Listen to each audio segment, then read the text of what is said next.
السلام علیکم ورحمۃ اللہ وبرکاتہ۔ امید ہے کہ آپ سب خیریت سے ہوں گے۔ آج ہم ایک نیا سبق کا آغاز کریں گے اور ہمارا جو آج کا سبق ہے وہ تختی نمبر 3 ہے، حروف مقطعات کے بارے میں۔ حروف مقطعات کا مطلب یہ ہے کہ یہ قرآن پاک کے وہ چند حروف ہیں کہ جن کا مطلب جو ہے وہ اللہ عز و جل کی ذات کو معلوم ہے۔ جیسے کہ ہم سب کو پتہ ہے کہ قرآن پاک کا جو ہے وہ عربی زبان میں ہے اور اس کا ترجمہ بھی ہمارے پاس ہر زبان میں موجود ہے، لیکن یہ وہ چند حروف ہیں کہ جن کا ترجمہ آپ دیکھیں تو وہ انہی حروف میں لکھا ہوا ہوتا ہے، کیونکہ اس کا جو مطلب معنی ہے وہ صرف اور صرف اللہ عز و جل کی ذات کو معلوم ہے۔ اور اس تختی میں ہم 2 طرح کے اعراب بھی سیکھیں گے، وہ جو ہے بڑی مد ہے اور یہ کھڑی زبر ہے، اور بڑی مد جو ہوتی ہے وہ 5 الف کے برابر اس کو لمبا کیا جاتا ہے، جبکہ یہ جو کھڑی زبر ہے وہ 1 الف کی مقدار اس کو لمبا کیا جائے گا۔ جیسا کہ ہمارے جو پچھلے 2 سبق گزرے ہیں، تختی نمبر 1 ہمارا حروف مفردات کا تھا کہ جس میں ہم نے عربی کے 29 حروف ہجا کی ادائیگی کو سیکھا کہ ان کو کس طریقے سے ادا کیا جاتا ہے، اور ہمیں یہ بات بھی معلوم ہوئی کہ وہ کون کون سے حروف ہیں جو عربی میں کے حروف ہجا میں شامل ہیں۔ پھر ہم نے دوسری تختی مرکبات کی پڑھی کہ اگر انہی 29 حروف کو ملا دیا جائے آپس میں تو ان کو کس طریقے سے ادا کیا جائے گا، اور آج اس تختی نمبر 3 میں ہم مزید اسی چیز کی مشق کریں گے اور ساتھ ہم 2 طرح کے اعراب بھی سیکھیں گے کہ ان کو کس طریقے سے ادا کیا جاتا ہے۔ تو آئیے ہم اپنا سبق شروع کرتے ہیں۔ اعوذ باللہ من الشیطان الرجیم، بسم اللہ الرحمن الرحیم، الف لام میم، الف لام میم صاد، الف لام را، الف لام میم را،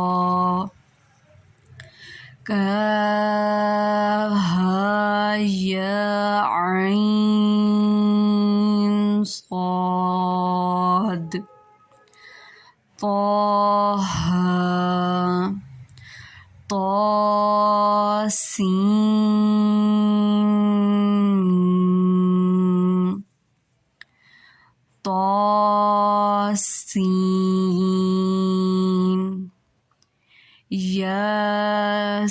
یاسین،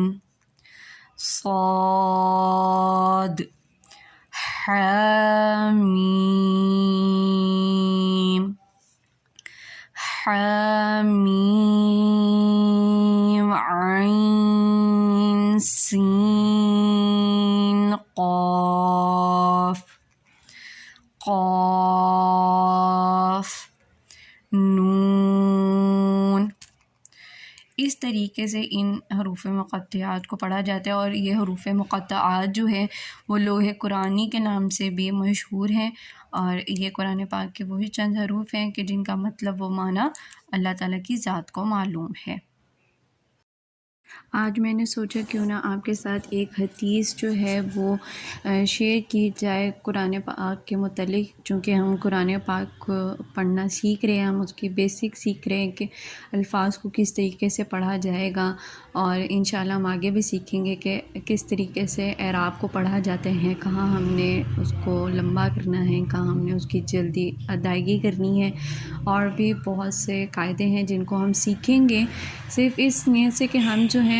قرآن پاک کی تلاوت کو مزید بہتر سے بہتر کر سکیں، کیونکہ جس طرح ہر ایک چیز کا اللہ تعالیٰ نے حق رکھا ہے تو قرآن پاک کو بھی پڑھنے کا حق یہ ہے کہ ہم اس کی تلاوت کو بہترین طریقے سے کریں، اس کی ادائیگی کو بہترین طریقے سے کریں۔ تو حدیث آپ کے ساتھ شیئر کی جاتی ہے کہ سیدہ عائشہ صدیقہ رضی اللہ تعالیٰ عنہ سے روایت ہے کہ رسول اللہ صلی اللہ علیہ وآلہ وسلم نے فرمایا، اور جو شخص قرآن کو اٹک اٹک کر پڑھ پاتا ہے اور اس کو پڑھنے میں اس کو مشقت ہوتی ہے تو اس کے لیے دگنا اجر ہے۔ اللہ پاک نے ہر نیک کام کا اجر رکھا ہے، ہر ایک نیک کام کا اس نے اجر رکھا ہے۔ آپ اس حدیث مبارکہ سے اندازہ لگا سکتے ہیں کہ جہاں ایک شخص جو ہے وہ بہت آسانی کے ساتھ قرآن پاک کو پڑھ رہا ہے اور اس کو جو ہے ہر حرف کے پڑھنے کا جو ثواب ہے وہ اس کی 10 نیکیاں اس کے نامہ اعمال میں لکھ دی جاتی ہیں۔ تو اس طرح دگنے اجر سے مراد یہ ہے کہ ہم اس کو پڑھ نہیں پا رہے ہیں، اٹک اٹک پڑھنے کا کیا مقصد ہے کہ ہم اس کو پڑھ نہیں پا رہے ہیں، ہماری زبان پر وہ تلفظ وہ الفاظ نہیں آ رہے ہیں، لیکن اس کے باوجود بھی ہم کوشش کر رہے ہیں کہ یہ اللہ کی کتاب ہے، اس نے اس کو پڑھنے کا حکم دیا ہے، اس کی رضا کے لیے ہم نے اس کتاب کو پڑھنا ہے۔ تو اللہ نے پھر ہماری اس مشقت کا جو اجر ہے، جو ثواب ہے، اس کو بھی دگنا کر دیا ہے۔ جہاں ایک وہ شخص کے جو بہت آسانی سے اس کو پڑھ رہا ہے تو اس کو ہر حرف کے پڑھنے کی 10 نیکیاں مل رہی ہیں، تو اس کے دوسری طرف ہی جس انسان نے اس کتاب کو پڑھنے کے لیے مشقت اٹھائی تو اللہ نے وہاں اس کے لیے 20 نیکیوں کا حکم دے دیا۔ وہ ذات تو بہت ہی زیادہ کریم ہے، وہ کرم والی ذات ہے۔ صرف ہمیں اپنی نیت کو ٹھیک رکھنا ہے، ہم نے اپنی نیت کو رکھنا ہے کہ ہم جو ہے وہ اللہ کی رضا کے لیے اس کتاب کی ادائیگی کو بہترین طریقے سے ادا کریں، کیونکہ جتنی زیادہ کوشش کریں گے اتنا ہی اجر پائیں گے، اتنا اس کو پڑھنے کا بھی لطف آئے گا۔ ہم اس کو سمجھ کر پڑھیں گے، ہمیں پتہ لگے گا کہ ہمارا رب ہم سے کیا فرما رہا ہے، وہ ہم سے کیا کہنا چاہ رہا ہے، وہ ہمیں کن باتوں کو کرنے کا حکم دے رہا ہے اور کن باتوں سے ہمیں روک رہا ہے۔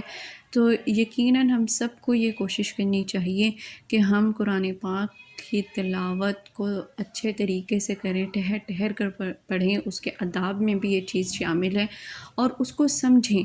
صرف الفاظ کو نہ پڑھیں بلکہ ان الفاظ کا کیا مطلب ہے اس پر بھی ہم توجہ دیں کہ ہمارا رب ہم سے کیا فرما رہا ہے۔ انشاءاللہ کوشش ہوگی کہ قاعدے کے سبق کے ساتھ کوئی نہ کوئی حدیث آپ کے ساتھ بیان کی جائے تاکہ مزید ہمیں اس طرح سیکھنے کا موقع ملے گا،